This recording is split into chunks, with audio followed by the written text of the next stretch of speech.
Prions l'Esprit Saint, prions cette troisième personne de la Sainte Trinité avant de plonger dans la catéchèse sur l'Esprit Saint. Mettons-nous en présence de Dieu. Viens, Esprit Saint, en nos cœurs et envoie du haut du ciel un rayon de ta lumière. Viens en nous, Père des pauvres, viens, dispensateur des dons. Viens, lumière en nos cœurs, consolateur souverain. Hôte très doux de nos âmes, adoucissante fraîcheur. Dans le labeur, le repos, dans la fièvre, la fraîcheur, dans les pleurs, le réconfort. Ô lumière bienheureuse, viens remplir jusqu'à l'intime le cœur de tous tes fidèles. Sans ta puissance divine, il n'est rien en aucun homme, rien qui ne soit perverti. Lave ce qui est souillé, baigne ce qui est aride, guéris ce qui est blessé, assouplis ce qui est raide, réchauffe ce qui est froid, rends droit ce qui est faussé. À tous ceux qui ont la foi et qui en toi se confient, donne tes 7 dons sacrés. Donne mérite et vertu, donne le salut final, donne la joie éternelle. Amen. Voilà cette magnifique prière du Veni Sancte Spiritus. Esprit Saint, emmène-nous dans cette catéchèse là où tu veux nous emmener. Nous avons déjà vu des choses sur l'Esprit Saint. Nous poursuivons notre série de catéchèses. Après avoir vu ce magnifique paragraphe du catéchisme que je vous relis, 687, « Nul ne connaît ce qui concerne Dieu sinon l'Esprit de Dieu. Or, son Esprit qui le révèle nous fait connaître le Christ, son Verbe, sa parole vivante. Mais ne se dit pas lui-même. Celui qui a parlé par les prophètes nous fait entendre la parole du Père. Nous fait entendre. Quand Dieu parle, c'est dans l'esprit. Mes paroles sont esprit et elles sont vie, dit Jésus. Il y a la parole, mais il y a aussi l'esprit, c'est ce que nous allons voir tout de suite. Mais lui, l'Esprit Saint, nous ne l'entendons pas, nous ne le connaissons que dans le mouvement, où il nous révèle le Verbe et nous dispose à l'accueillir dans la foi. L'Esprit de vérité qui nous dévoile le Christ ne parle pas de lui-même. Un tel effacement, proprement divin, explique pourquoi le monde ne peut pas le recevoir, parce qu'il ne le voit pas ni ne le connaît. Tandis que ceux qui croient au Christ le connaissent, parce qu'il demeure avec eux. Voilà donc, frères et sœurs, que du commencement jusqu'à la plénitude du temps, la mission conjointe du Verbe et de l'Esprit du Père demeure cachée. Mais elle est à l'œuvre. L'Esprit de Dieu, nous y reviendrons, y prépare le temps du Messie, et l'un et l'autre, sans être encore pleinement révélés, ils sont déjà promis afin d'être attendus et accueillis lors de leur manifestation. C'est pourquoi lorsque l'Église lit l'Ancien Testament, elle y scrute ce que l'Esprit qui a parlé par les prophètes veut nous dire du Christ. Quand on lit l'Ancien Testament, dans l'Église, on scrute le mystère du Christ. C'est étonnant, ça. L'Ancien Testament, c'est avant le Christ, mais voilà que lorsque nous lisons l'Ancien Testament, nous, qu'est-ce qu'on voit? Au-delà d'Isaïe, au-delà d'Ézéchiel, au-delà de Jonas, au-delà des psaumes, qu'est-ce qu'on voit à l'intérieur? On voit le Christ. Ça, c'est l'Esprit Saint qui nous le montre. Parce que l'Esprit Saint, il est complètement... Il va chercher de ce qui est au Christ pour nous le donner, pour nous le révéler, pour nous le communiquer. Alors on voit que d'un bout à l'autre de l'Ancien Testament, l'Esprit Saint et la parole de Dieu ne cessent d'agir ensemble. Il ne faut pas séparer l'Esprit Saint et la parole de Dieu. Non. Dans le mystère de la création, nous le verrons dans quelques minutes, nous verrons que Dieu crée par sa parole et que l'Esprit Saint est créateur. Autre point, si le Messie peut observer la parole de Dieu donnée à Moïse, c'est qu'il a l'Esprit Saint. Si le prophète rend témoignage à la parole, c'est qu'il est habité par l'Esprit Saint, lui aussi. Si le serviteur souffrant peut porter la parole de salut aux nations, c'est que l'Esprit de Dieu repose sur lui. Et si Israël sera capable un jour d'adhérer à cette parole dans son cœur, ce ne sera que dans l'Esprit. On voit donc que la parole de Dieu et l'Esprit de Dieu agissent conjointement toujours. Bien sûr, ils ont des traits bien distincts. L'Esprit Saint n'est pas la parole de Dieu et la parole n'est pas l'Esprit. Ils ne se confondent pas. La parole, elle vient du dehors, via l'ouïe. L'Esprit, il s'infiltre insensiblement du dedans. Et il connecte la parole entendue, prononcée, pour que précisément elle soit entendue, écoutée, par un cœur qui écoute. On peut penser à cette parabole de Jésus sur le semeur qui est sorti pour semer et qui jette la semence, c'est la parole de Dieu. Et au terme, il y a cette bonne terre. Alors que les esprits démoniaques font tout pour qu'on n'entende pas la parole de Dieu et que cette parole ne porte pas beaucoup de fruits dans notre vie, l'Esprit Saint, au contraire, fait tout pour que nous puissions être cette bonne terre qui non seulement accueille la parole, mais qui la laisse porter beaucoup de fruits. Il y a donc à la fois le travail de la parole qui est puissante, qui agit par elle-même, qui est féconde, qui est lumière, etc. Et en même temps, le travail de l'Esprit Saint dans nos cœurs par rapport à cette parole de Dieu. Faites attention à la manière dont vous entendez, dira Jésus. Parce que quand Dieu parle, tout le monde entend. Mais entre la parole de Dieu qui est prononcée dans l'esprit et le cœur de l'homme, alors là, il y a un immense combat spirituel. Un immense combat spirituel. La parole, elle est révélation, elle vient révéler. Elle vient révéler non seulement Dieu qui se révèle, mais elle vient toucher notre cœur et révéler ce que, précisément, l'Esprit Saint a déjà travaillé. Quand, par exemple, Jésus dit à Lévi, dans son bureau de douane à Capharnaüm, « Viens, suis-moi », à cette parole, aussitôt il se leva. Il entend cette parole qui vient le libérer, mais cette parole correspond pile à la moisson. Jésus vient prendre le fruit. Le fruit est mûr. Comment ça se fait que Lévi Matthieu puisse aussitôt se lever, tout heureux de tout quitter pour suivre Jésus? C'est qu'il y a eu un travail intérieur, invisible, du Saint-Esprit. Et quand Jésus dit « Viens, suis-moi », le cœur est prêt. Parce que quand Jésus parle, ce n'est pas pour nous culpabiliser, nous enfermer, nous juger, ou nous, vous voyez, pour nous dire « Ah là, mais vraiment, t'es pas prêt, quoi, c'est fou ». Non, c'est pas ça. Quand Jésus parle, c'est pile dans l'esprit. Et le cœur de Lévi Matthieu, il est mûr. Il y a eu donc un travail conjoint de la parole et de l'esprit.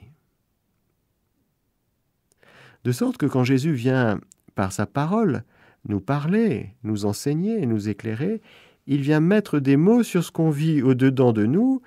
On était incapable de mettre des mots, on ne savait pas, nous. Quand il nous dit « Viens béni de mon Père », ah ben ouais, on y va. Quand il nous dit « Venez à ma suite », ah ben ouais, c'est drôle, c'était exactement ça que je voulais. Mais je n'avais pas les mots pour l'exprimer, je savais pas bien, je savais pas trop à qui en parler, puis on me prend pour un fou, quitter maison, frères, sœurs, famille pour un rabbi, là, on ne sait pas trop qui il est. C'est quand même bizarre. C'est quand même particulier. Comment faire? Eh bien, merci Esprit Saint. Merci Esprit Saint, qui travaille conjointement avec la parole de Dieu. La parole de Dieu se dresse debout, subsistante, et s'adresse à un destinataire précis. L'esprit se répand, il tombe, il submerge, il imbibe.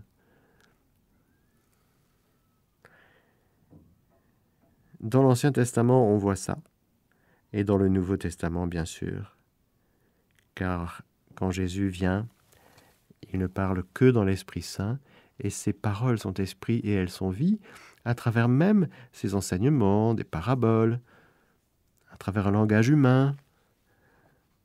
Et à travers tout cela, c'est l'Esprit Saint qui va comme permettre à cette parole de Dieu de faire correspondre au travail de l'Esprit en nous. Il y a plein de gens, quand Jésus parlait, ils s'en fichaient. Non, ils n'écoutaient pas, ils faisaient autre chose. Ils étaient occupés, ils avaient leur vie, puis ils ne s'intéressaient pas plus que ça à ce Jésus de Nazareth. Et pourtant,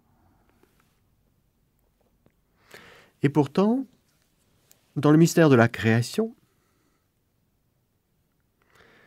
Dieu crée par sa toute-puissance, qui appartient ex aequo aux trois personnes divines, qui ensemble ont créé le monde,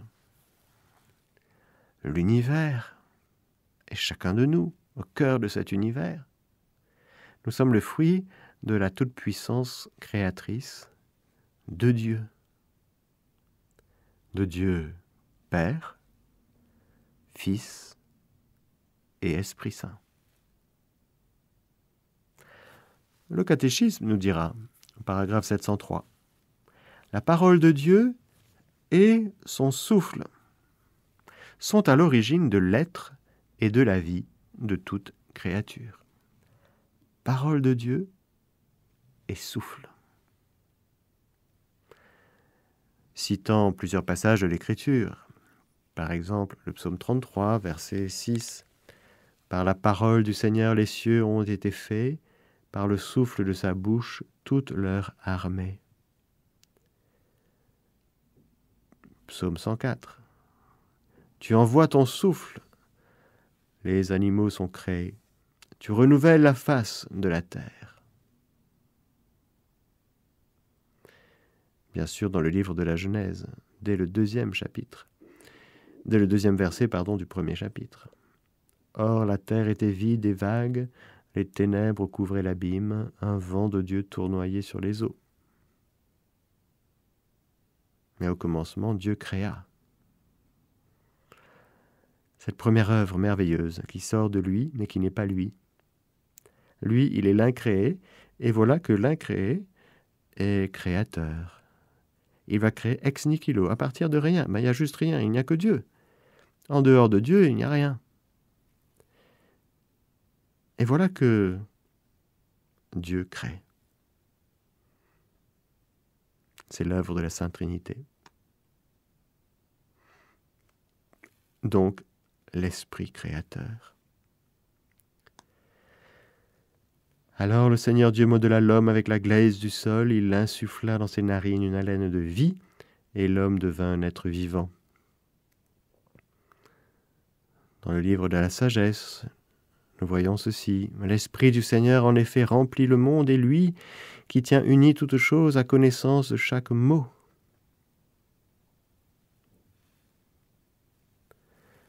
C'est l'omniprésence de Dieu. C'est-à-dire qu'il n'y a pas un être qui échappe à la présence de Dieu. Comme créateur, Dieu a sa créature bien en vue, bien en main. On ne peut pas échapper au Créateur. Quand quelqu'un meurt, il n'échappe pas au Créateur. Quelle que soit sa vie,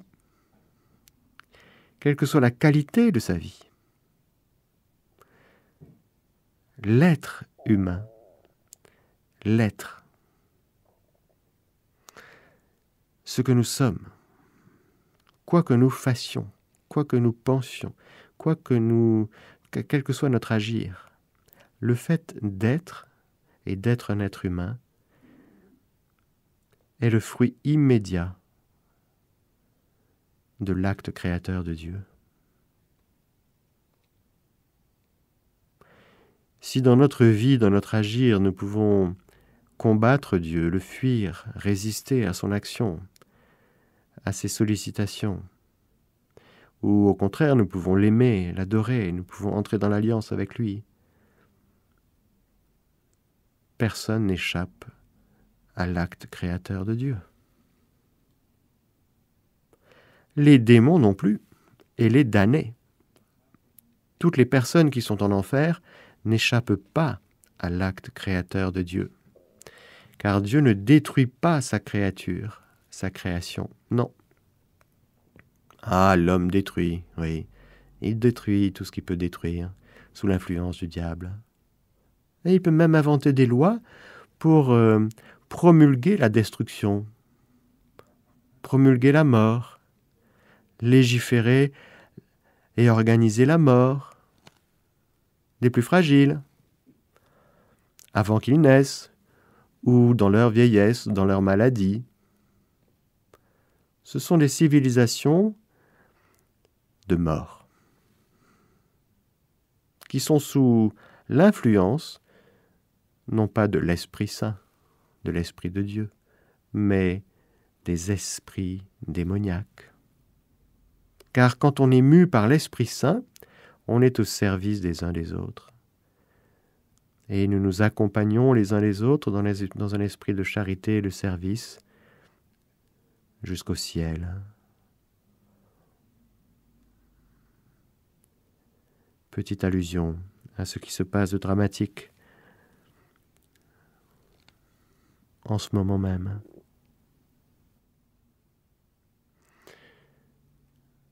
Voilà donc l'Esprit Saint dans la création. Il est créateur autant que le Père, autant que le Fils. Bien sûr, il va être dans le cœur d'Adam et Ève, car Adam et Ève ont été créés dans la grâce. Ils sont saints et immaculés. Ils ont la grâce sanctifiante, les dons préternaturels d'intégrité, d'immortalité. Tout va bien. L'Esprit Saint est donc là, au début de cet amour tout à fait particulier que Dieu porte à l'être humain. À l'être humain réuni, homme et femme, dans un mystère d'unité et de complémentarité, de communion. Et suite au péché, qui provoque cette rupture de communion précisément, voilà que la grâce du Saint-Esprit se repropose à l'homme. Jésus nous dira dans l'Évangile selon saint Jean, chapitre 14, verset 23, « Si quelqu'un m'aime, il gardera ma parole, et mon Père l'aimera, et nous viendrons vers lui, et nous nous ferons une demeure chez lui. » Il faut donc dire, frères et sœurs, que dès le soir de la chute, et avant même le Christ, avant même l'incarnation, la grâce et la Trinité seront données aux justes, à ceux et celles qui vont vivre avec un cœur droit, en accueillant la grâce. La grâce est donnée Ah, c'est moins fort qu'avant. L'être humain est devenu faible, l'humanité est devenue très très faible.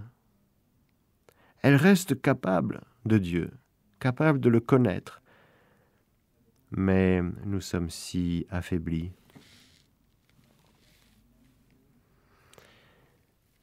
L'Esprit Saint, bien sûr, va travailler le cœur des hommes.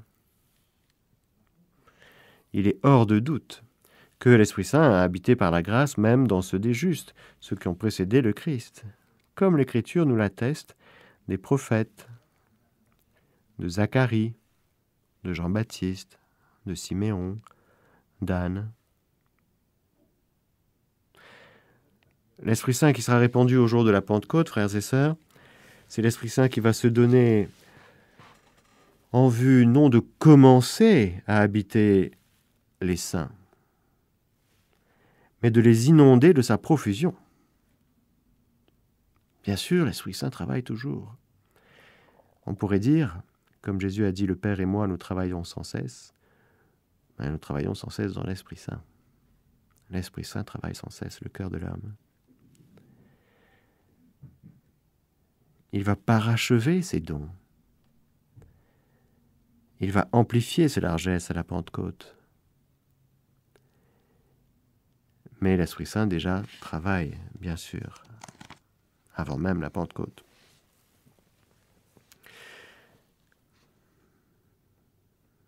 Nous voyons que dans l'Ancienne Alliance, l'Esprit Saint va travailler d'une manière particulière les juges. Arrêtons-nous 2 secondes sur les juges. Qui sont-ils? À la mort de Josué, rappelez-vous, Josué qui a fait rentrer le peuple d'Israël en terre promise, ils sont en terre de Canaan, mais il lui reste à s'y implanter solidement. La conquête est d'autant plus difficile que le territoire est déjà aux mains des populations cananéennes et que les tribus d'Israël n'ont pas de chef, Josué ne s'étant pas désigné le successeur. Les juges sont, durant cette période d'installation, environ 12e siècle avant Jésus-Christ, des personnages suscités par Dieu dans des circonstances malheureuses. Ils ne jugent pas à proprement parler, bien que shophétim signifie juge, de shaphat, juger en hébreu, mais ils ont un rôle d'administrateur et de gouverneur pour une tribu donnée ou un groupe de tribus. Ce sont des guerriers, audacieux, rusés. Et lorsqu'on lit la Bible, ce sont de véritables héros d'épopée qui cherchent à préserver le territoire de leur tribu en difficulté. Dans le livre des juges, dans la Bible, il y a 12 juges. Et il y a des hauts faits qui nous sont comptés. Les hauts faits d'Othniel, d'Éhoud, de Barak, Déborah, Gédéon, Jephthé, de Samson. Sont mentionnés aussi Shamgar, Tola, Yaïr, Ibsan, Elon et Abdon. Ce sont les juges. Alors ils sont suscités par l'Esprit de Dieu, ces personnes. Et sans s'y attendre, et sans que rien ne les prédispose, sans pouvoir opposer de résistance,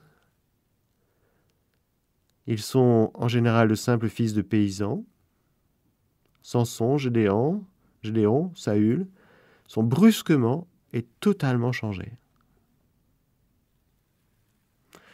Non seulement rendus capables de gestes exceptionnels, d'audace ou de force, mais doués d'une personnalité nouvelle, capables de tenir un rôle et d'accomplir une mission, celle de libérer leur peuple. C'est par leurs mains et leur esprit que l'Esprit Saint, l'Esprit de Dieu, prolonge l'épopée de l'Exode et du désert et assure l'unité et le salut d'Israël. L'action de l'Esprit Saint est déjà intérieure, quoique encore désignée par des images qui soulignent l'emprise soudaine et étrangère, L'esprit, on dit, fut sur Othoniel ou Jephthé, il fond comme un rapace sur sa proie, il revêt comme une armure. Il y a déjà l'expression de cette réalité, de l'agir de l'Esprit Saint, dans les manifestations qui pourraient nous paraître bizarres, mais peu importe. Il y a donc cette période des juges dans la Bible, où nous voyons l'Esprit Saint agir d'une manière nouvelle par rapport à avant. C'est quelque chose de particulier, de nouveau, pour une période donnée, mais c'est quelque chose d'important. Il y a aussi les rois, car alors que les juges ne sont que des libérateurs temporaires, leur mission remplie, l'Esprit de Dieu les quitte. Ils ont pour héritier les rois. Les rois, eux, sont chargés d'une fonction permanente. Il y a donc un rite pendant lequel l'onction qui les consacre va manifester l'empreinte indélébile de l'Esprit Saint qui les investit d'une majesté sacrée. Vous voyez donc, avec les juges, c'était ponctuel, pour une mission ponctuelle. L'Esprit Saint fond, descend, et puis il s'en va. La mission terminée, il s'en va. Là, avec les rois, il y a quelque chose de permanent qui commence. Une consécration avec une onction d'huile qui symbolise l'Esprit Saint. Nous voyons par exemple dans le premier livre de Samuel, au chapitre 10, ceci. Samuel prit la fiole d'huile, la versa sur la tête de Saül, puis il l'embrassa et dit « N'est-ce pas le Seigneur qui t'a oint comme chef sur son héritage? C'est toi qui jugeras le peuple du Seigneur et le délivreras de la main de ses ennemis d'alentour. » Le roi, Saül. Un peu plus loin, dans toujours le premier livre de Samuel, il nous est dit « Jessé fit ainsi passer ses 7 fils devant Samuel, mais Samuel dit à Jessé « Le Seigneur n'a choisi aucun de ceux-là. » Samuel dit à Jessé « Les jeunes gens sont-ils au complet ?» Et celui-ci répondit « Il reste encore le plus jeune. Il fait paître le petit bétail. » Alors Samuel dit à Jessé « Envoie-le chercher, car nous ne nous mettrons pas à table avant qu'il ne soit venu ici. » Jésus l'envoya chercher. Il était roux, avec un beau regard et une belle tournure. Et le Seigneur dit « Va, donne-lui l'onction, c'est lui. » Samuel prit la corne d'huile et l'oignit au milieu de ses frères. L'Esprit du Seigneur fondit sur David à partir de ce jour-là et dans la suite. On voit donc avec l'onction reçue par David, une onction qui est appelée à demeurer. L'onction que vous avez reçue demeure en vous, dira saint Jean dans sa lettre. On voit donc que l'Esprit Saint va agir à travers les rois qui ne sont pas des saints. Ils sont appelés à la sainteté, mais ils ne le sont pas toujours. David est un exemple précis que Dieu agit avec des hommes pécheurs. Dieu a même consenti à ce qu'Israël ait un roi. Il ne le voulait pas. C'est une concession. Les peuples alentours, ils avaient leur roi et Israël n'avait pas son roi. Pourquoi? Parce que c'est le Dieu d'Israël qui est le roi d'Israël. Mais c'est dur, c'est difficile de s'appuyer sur Dieu uniquement dans sa vie. Alors on préfère s'appuyer sur les autorités humaines. Eh bien, on voit le résultat. Voilà. Quand on oublie que c'est Dieu le roi de notre vie, et qu'on s'appuie sur les réalités humaines, les autorités politiques, on voit ce que ça donne. C'est une grave erreur. Comme croyants, comme chrétiens, nous sommes appelés à nous appuyer sur notre Père du ciel. C'est lui à qui on est appelé à remettre la couronne de notre vie, c'est-à-dire le gouvernement de notre vie, pour que ce soit lui qui règne.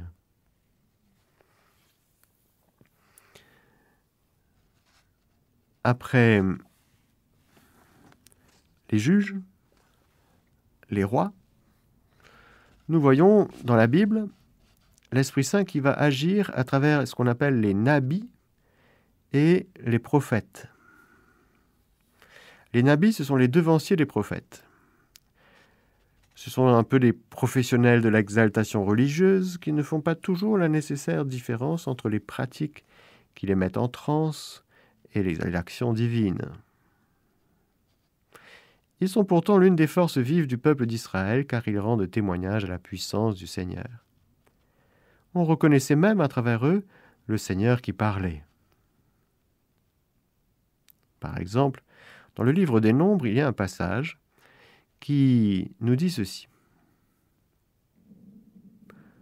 Moïse sortit pour dire au peuple les paroles du Seigneur, puis il réunit 70 anciens du peuple et les plaça autour de la tente. Le Seigneur descendit dans la nuée et lui parla et prit de l'esprit qui reposait sur lui pour le mettre sur les 70 anciens. Quand l'esprit reposa sur eux, ils prophétisèrent, mais ils ne recommencèrent pas. Dans le premier livre de Samuel, à un moment donné, Samuel dit à Saül, « Alors l'Esprit du Seigneur fondra sur toi, tu entreras en transe avec eux, et tu seras changé en un autre homme. Lorsque ces signes se produiront pour toi, agis comme l'occasion se présentera, car Dieu est avec toi. » Rappelons-nous, frères et sœurs, que nous sommes dans l'Ancien Testament. Et tout ce qui est de l'Ancien Testament demande à être purifié. Il y a quelques scories. Il y a quelques scories. Et il ne faut pas s'en étonner. Car c'est avec Jésus et l'Esprit de Jésus que tout sera harmonisé et accompli. Et il n'y aura plus de scories possibles. Après les nabis, nous voyons les prophètes, qui, eux, ont conscience d'être habités par l'Esprit de Dieu. Malgré leur réticence humaine à se laisser saisir et envoyer par lui pour parler de sa part. Ils résistent tous, ils ne veulent pas. Ah, prophète, ah ben non, c'est avoir que des problèmes, ça. Ah ben oui. Amos, Jérémie, Isaïe, etc. Ce n'est pas un métier dans le sens je vais grandir en compétence de prophète. Non, c'est pas ça. Être prophète, c'est précisément se laisser faire, se laisser conduire par l'Esprit de Dieu, et donc renoncer à soi-même. Et puis, c'est accepter d'être rejeté, méprisé et tué par tous ceux et celles qui résistent, et en particulier ceux qui sont en charge de la religion d'Israël. Il y a les persécutions qui viennent de l'extérieur, c'est-à-dire des gens qui ne font pas partie du peuple d'Israël, et il y a les persécutions qui viennent de l'intérieur, c'est-à-dire des croyants, mais qui n'accueillent pas les prophètes en tant que tels. Et donc, ils ont leur récompense. Et c'est très sérieux, vous savez, Jésus en parlera. Quand les gens n'accueilleront pas Jean-Baptiste, Jésus soulignera, fera un reproche, et il dira, Jean-Baptiste vous a été envoyé. C'était le dessein de Dieu. Et vous n'avez pas voulu. Vous n'avez pas accueilli comme Dieu voulait que vous l'accueillissiez. Ah, subjonctif, ah, c'est pourtant magnifique. Il y a quelques rares personnes qui parlent encore comme ça, la langue française est magnifique.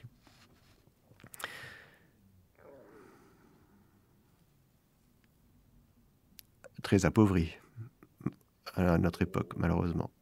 Bon. Après les nabis et les prophètes, il y a bien sûr, et je terminerai par là, il y a le Messie. C'est que l'onction rituelle ne suffit pas à faire des rois de fidèles serviteurs de Dieu, capables d'assurer à Israël le salut, la justice et la paix. Non. Pour remplir ce rôle, il faut une onction plus pénétrante, celle directe de Dieu, qui marquera le Messie.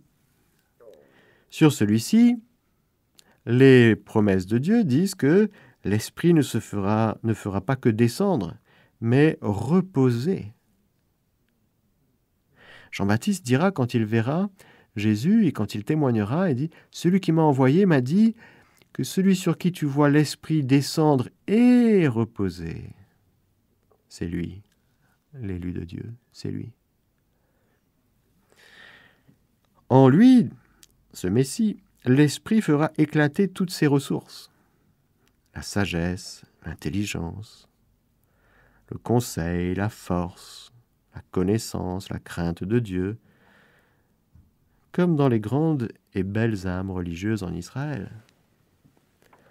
Les dons du Saint-Esprit ouvriront pour le pays ainsi gouverné par le Messie une ère de bonheur et de sainteté.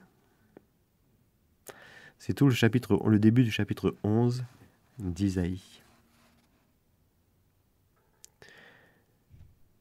En synthèse, pour terminer cette catéchèse d'aujourd'hui, je vais vous lire les paragraphes 707 et 708 du catéchisme. Les théophanies, c'est-à-dire les manifestations de Dieu, illuminent le chemin de la promesse des patriarches à Moïse et de Josué jusqu'aux visions qui inaugurent la mission des grands prophètes. La tradition chrétienne a toujours reconnu que dans ces théophanies, le Verbe de Dieu se laissait voir et entendre, à la fois révélé et, entre guillemets, ombré, dans la nuée de l'Esprit Saint. Cela reprend ce qu'on disait au début, à savoir que le Verbe agit conjointement avec l'Esprit, avant même l'incarnation. Cette pédagogie de Dieu apparaît spécialement dans le don de la loi. La loi mosaïque a été donnée comme un pédagogue pour conduire le peuple vers le Christ. Tout l'Ancien Testament, frères et sœurs, est ordonné vers le Christ, le Messie, celui qui doit venir et accomplir toutes choses. Mais l'impuissance de la loi, avec un grand L, a sauvé l'homme privé de la ressemblance divine et la connaissance accrue qu'elle donne du péché, suscite le désir de l'Esprit Saint. Les gémissements des psaumes en témoignent. Il y a une attente d'être sauvé et il y a une attente de cet Esprit de Dieu qui doit renouveler toutes choses, c'est-à-dire nous-mêmes, nos familles, notre pays et l'univers tout entier. Quand on souffre, quand on pêche, quand on galère, on crie et on appelle au secours. Sans doute sait-on que dès l'origine, au temps de la mer Rouge et de la nuée, l'Esprit Saint agissait en Moïse et portait Israël au lieu de son repos. Mais on voit aussi que le peuple est toujours capable de contrister l'Esprit Saint et de paralyser son action. L'Esprit Saint n'est pas un magicien. Il agit, mais en respectant toujours la liberté de l'homme.